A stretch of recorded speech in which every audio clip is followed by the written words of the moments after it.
Ce biscuit, vous l'avez sûrement déjà croqué. Mais à la fin de cette vidéo, vous ne le verrez plus jamais de la même manière. Derrière le véritable petit beurre se cache l'histoire d'une marque, LU. Ce logo rouge estampille aujourd'hui une multitude de biscuits, petits écoliers, napolitains, barquettes, pins ou princes.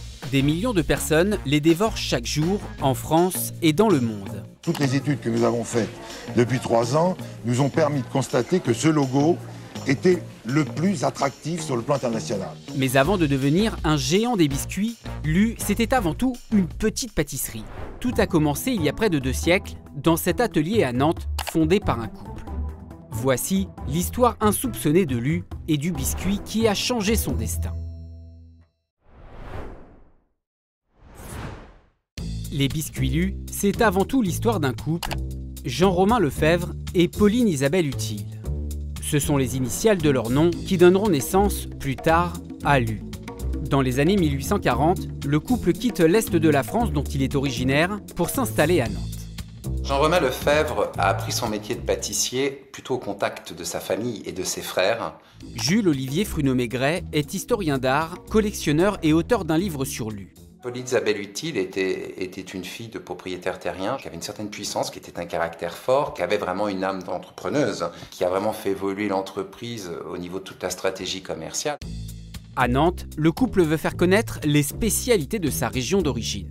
Avec 2 ou 3 apprentis, il confectionne alors des macarons, des massepains et des biscuits de Reims. À l'époque, ce sont des gâteaux plutôt haut de gamme, appréciés par la bourgeoisie. L'histoire ne nous dit pas à l'époque si Jean-Romain Lefebvre et Pauline Isabelle Utile possédaient une véritable pâtisserie ou un lieu de vente.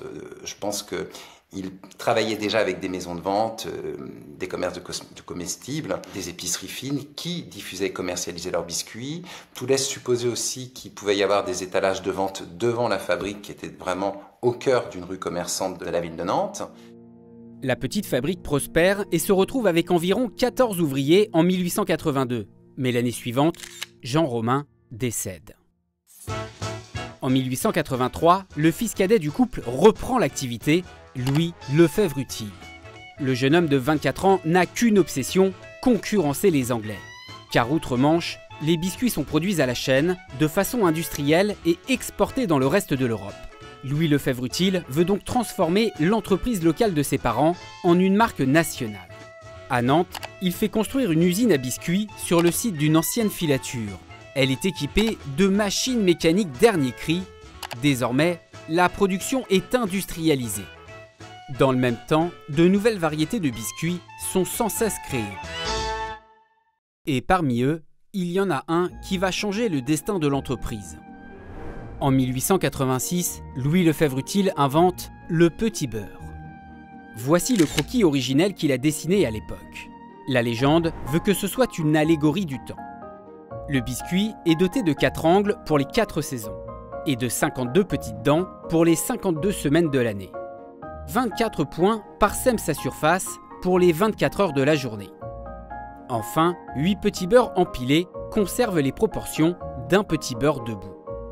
Si Louis Lefebvre Utile s'est donné autant de mal, c'est là aussi pour surpasser les Anglais. Quand il a créé le petit beurre, il disait qu'il voulait créer un biscuit savoureux, équilibré, qui ne s'émiette pas et qui quelque part donne le pion au biscuit anglais qui était fade comme un bouillon de navet et triste comme un coucher de soleil sur la Tamise. Ça veut bien dire ce que ça veut dire. Mais en France, le succès du petit beurre dérange.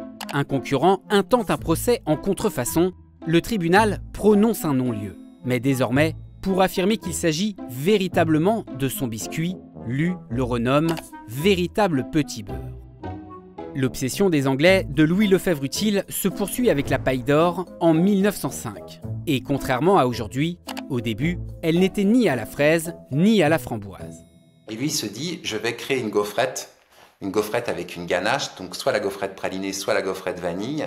Et pour ça, je vais carrément aller en espionnage en Angleterre. Et il va même jusqu'à embaucher un ingénieur de la marque Huntley Palmer, qui s'appelait Monsieur Sturge, qui va venir à Nantes, après avoir été débauché de chez Huntley Palmer par Louis Lefebvre Utile, et qui va venir à Nantes étudier les premiers processus de fabrication d'une gaufrette.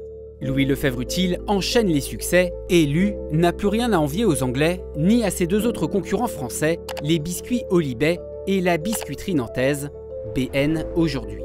Mais cette ascension, il ne la doit pas uniquement au goût de ses gâteaux. Les biscuits, autrefois vendus en vrac, sont désormais conditionnés dans des boîtes métalliques. Et pour taper dans l'œil des clients, elles sont recouvertes de lithographie. Le maître de l'art nouveau, Alphonse Mucha, dessine une réclame pour les gaufrettes.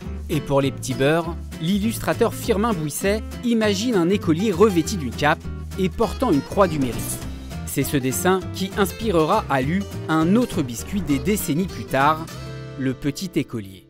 En grand visionnaire marketing, Louis Lefebvre-Utile avait une stratégie et dès le début, c'était de dire « pour susciter la gourmandise, rien de tel que de séduire l'œil ». L'imagination de Louis Lefebvre-Utile est sans limite. Il fait même ériger un phare Lu de 36 mètres de hauteur lors de l'exposition universelle en 1900. Lu est au top niveau, mais l'âge d'or va bientôt toucher à sa fin. Lors de la Première Guerre mondiale, les usines de Lu sont réquisitionnées pour produire du pain de guerre destiné aux soldats sur le front.